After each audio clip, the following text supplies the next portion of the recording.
পূর্ণ মন্ত্রী আছেন, আপনাদের প্রোটোকল অনুযায়ী আর একটা স্টেটে এলে তার গাড়িটা ব্যবস্থা করার দায়িত্ব আপনাদের, সেটা আপনারা করেছেন না করেন? এটা আমাদের দায়িত্ব নয়, গাড়ি অ্যারেঞ্জ করা আমার দায়িত্ব নয়। তাই আপনার স্টেট গাড়ি দেবে না সেই মন্ত্রীর জন্য? আমরা যোগাযোগ করেছি স্টেটে, ওটা আমরা তো এরকম আপনারা ইন্টিমেটেড নন বলছেন? না। আচ্ছা আচ্ছা। স্যার এটা পরিষ্কার আপনি আমার আমি বলছি আমরা কোঅপারেটিভ, আমরা রিকোয়েস্ট করছি আপনি কোঅপারেট করুন, আমরা যাতে পৌঁছতে পারি। আপনার সামনে আপনি আমাদের চারটে অটো জোগাড় করেন, চারটে অটো আমরা অটো করে চলে যাচ্ছি। চলুন আপনি আমাদের অটোয় তুলে দিন। আপনার সামনে আমি নেমেছি, গাড়িটা দিয়ে আমার ছাতা সুদ্ধা নিয়ে যাচ্ছি। আপনি একটা কাজ করেন, আমাদের দুটো অটো ডেকে দুটো অটো জোগাড় করুন। না, we are very serious. আমরা কেন আমরা তো বসতে আসিনি, বুঝতে আসিনি এখানে। বসতে আসিনি। ওরা প্রিপেড ট্যাক্সিতে ওরা টাকা টাকা দিয়ে দিয়েছে, তারপরে যাইনি। এখন আমরা টাকা দিচ্ছি, আমাদের প্রিপেড করে দিন। স্যার জল অব্দি হাঁটিয়ে দুধ কা দুধ, পানি কা পানি। হ্যাঁ, এটি জল অব্দি জলপি হাঁটি। সারা ভারতবর্ষের লোক দেখুক দেখুন আপনারা তাহলে ডবল জল ইঞ্জিনে কোথায় কিরকম কোথায় থাকে। ভাসিয়ে রেখেছেন। পার্টি অফিস যাবো বলেছি, যখন পার্টি অফিস তো যেতেই হবে। একই গাড়ি but you should thank Mamata Banerjee, আপনাদের এক্স চিফ মিনিস্টার এখন বাংলায় আছেন, উনি ট্রাভেল করছেন বাংলার পুলিশের সুরক্ষা নিয়ে। আমরা গাড়ি অ্যারেঞ্জ করে দিচ্ছি, কোথাও কেউ আটকাচ্ছি না। আপনাদের একটু ত্রিপুরা ধন্যবাদ থেকে দেওয়া। বাংলায় কেউ গেলে কেউ বাধা দেয় না, আর আমরা যতবারই আসি নতুন নতুন মডেলে বাধা হয়। এবার পুলিশ আছে, গাড়ি নেই, গাড়ির ড্রাইভারকে হুমকি দিয়ে ভাগিয়ে দেওয়া হয়েছে। একটা কাজ করতে পারে আপনারা 2-3 বারে আপনারা যান। হ্যাঁ, এই তো একটু আগে আমরা স্যার আমরা 2-3 বারে যাই। না তাহলে আমি অ্যারেঞ্জ করছি, কে কে যাবে আগে করে আর একবার একটা কথা বলে আমরা রেডি। আমাদের কথা বলার কিছু নেই, আপনাদের সামনেই কথা বলতে পারি। হ্যাঁ, বলছি গাড়ি টাড়ি না করে আপনাদের যদি অটো থাকে, কিন্তু অটো আরে অটো স্ট্যান্ড থেকে যারা বারণ আমরাই করছে ধরবো। আমাদের অটো দিতে, আপনি শুধু বলবেন আপনি না, দুটো নিয়ে অটো যান। এনে দিন, তাই তো? বারণ করছে না, তাহলে আমরা নিয়ে নিই, দেখবেন আপনার সামনে বারণ করবেন।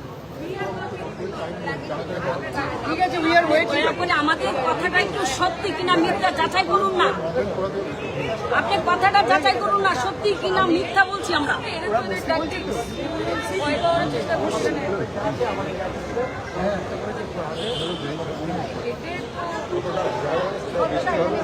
ঠিক আছে,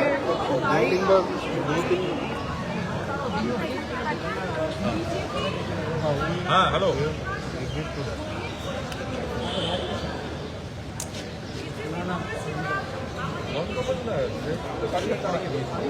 उसमें लगे एक ही गाड़ी है, उसमें लगे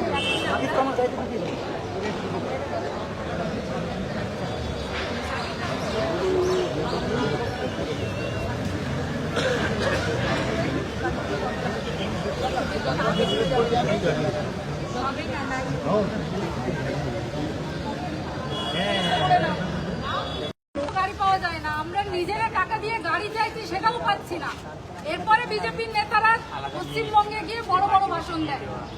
এর থেকে লজ্জার কথা আর হতে পারে না। পশ্চিমবঙ্গে আসুন, মমতা বন্দ্যোপাধ্যায়ের কাছ থেকে শিখে নিন কিভাবে সব ধর্মের মানুষ, সব বর্ণের মানুষ, সব পলিটিক্যাল মানুষকে কিভাবে আপ্যায়ন করতে হয়। পশ্চিমবঙ্গে এসে দেখে যান।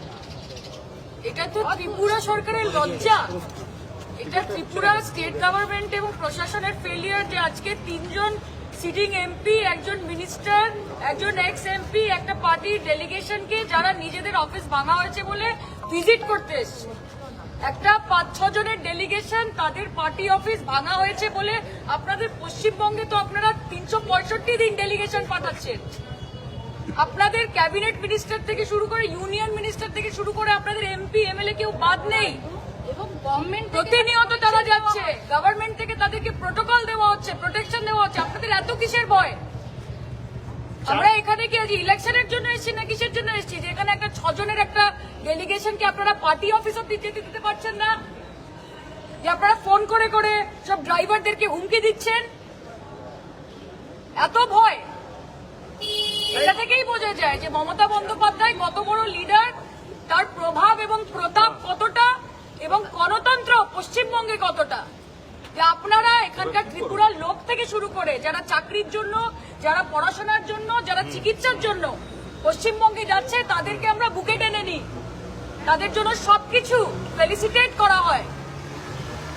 কিন্তু এখানে জনপ্রতিনিধিরা আনফরচুনেটলি, এটা ত্রিপুরা সরকার, বিজেপির ডবল ইঞ্জিন সরকার, ভারতীয় জনতা পার্টির ডাবল ইঞ্জিন সরকারের ব্যর্থতা যে আজকে এই পরিস্থিতির মধ্যে আমাদেরকে এয়ারপোর্টের বাইরে ধর্ণা দিতে হচ্ছে। জনপ্রতিনিধিদের গাড়ির নিরাপত্তা দিতে পারছে না, সাধারণ মানুষের নিরাপত্তা কি করে দেবে? 4টে গাড়ি আমাদের কর্মী সমর্থকরা এনেছিলেন, 1 ঘন্টা ধরে আমরা বসে আছি, আমরা 6 জন, আর পুলিশ আছে কম করে 6-এর সঙ্গে 120 জন, সিআইএসএফ, রাজ্য পুলিশ, ত্রিপুরা রাজ্য পুলিশ মিলিয়ে, তারা এখনো পর্যন্ত একটা সিঙ্গেল গাড়ি আমরা পাইনি। আমরা বলছি মন্ত্রী প্রোটোকলে যে গাড়ি পায় সেই গাড়িটা পেলে আমরা এগিয়ে যেতে পারি, আর যদি গাড়ি না দেন অটো করে যেতে পারি, হেঁটে যেতে পারি। হেঁটে যেতে দেবো না, তার কারণ নিরাপত্তা সুনিশ্চিত করতে পারবো না। অর্থাৎ ললেসনেস পরিষ্কার, জঙ্গল রাজ পরিষ্কার। এখান থেকে প্রমাণ হয় যে ডবল ইঞ্জিনের দুয়ারে গুন্ডারাজ আর বাংলার সরকারের দুয়ারে সরকার। মমতা বন্দ্যোপাধ্যায়ের সৌজন্যের রাজনীতি বনাম বিজেপির এই অভদ্রতার রাজনীতি। বাংলায় কোনোদিন দেখাতে পারবেন না বিজেপির কোনো নেতা, কোনো মন্ত্রী কলকাতা এয়ারপোর্টের বাইরে এরকম ভাবে ঘন্টার পর ঘন্টা বসে আছে। আমরা তাদেরকে সযত্নে কর্ডন করে তারা তাদের সভাস্থলে পৌঁছয়, এই জিনিস দেখা যায় না। 3 জন এমপি, মহিলা ছেড়ে দিন, 3 জন এমপি, একজন এক্স এমপি, পুলিশ একবার করে আসছে, একবার করে চলে যাচ্ছে। তাদেরকেও ফোন করে বলা হয়েছে যে আসলে যাবে না। নট টু গো দেয়ার। এটা কি হচ্ছে আপনাদের? আমরাই তো অর্গানাইজ করছিলাম। সকাল থেকে যদি গাড়ি ঢোকে আর গাড়িগুলোকে হুমকি দিয়ে পাঠিয়ে দেওয়া হয়, এটা কি করে হতে পারে? আমাদের নেতা কর্মীরা তো মূলত রয়েছেন পার্টি অফিসে, যারা নিতে এসছেন প্রতিনিধি দলকে, গাড়িগুলোকে সরিয়ে দেওয়া হচ্ছে, যা যা গাড়ি আনার চেষ্টা হচ্ছে গাড়িগুলোকে রাস্তায় থামিয়ে দেওয়া হচ্ছে, ভাড়া করে আনার চেষ্টা হলে তাদের ফোন করিয়ে করিয়ে থামানো হচ্ছে, কর্মীরা আসতে গেলে তাদেরকে আটকে দেওয়া হচ্ছে। এবার আমরা এখান থেকে এয়ারপোর্ট থেকে যাতে আমরা না বেরোতে পারি, পার্টি অফিস না যেতে পারি, তার সমস্ত রকম আয়োজন। প্রিপেড ট্যাক্সি নিতে দিচ্ছে না, ভাবতে পারছেন? প্রিপেড ট্যাক্সিটা নিতে দিচ্ছে না। প্রিপেড ট্যাক্সি তো পয়সা দিয়ে সবাই নিতে পারে, তারা টাকা ফেরত দিয়ে দিচ্ছেন না, তৃণমূলের দলকে দেওয়া যাবে না। এটার মানে কি? স্টেট গভর্নমেন্টের সঙ্গে কি আপনারা যোগাযোগ করেছিলেন? আমাদের পার্টি বিষয়টা দেখছে। আমরা অফিসিয়ালি যেটুকু জানাবার যা কমিউনিকেশন সেইগুলো পুলিশকে জানিয়ে দেওয়া হয়েছিল যে টিম আসছে, বাকিটা তো পুলিশের দায়িত্ব। I have handed over the letter. এটা ওনার অফিস থেকে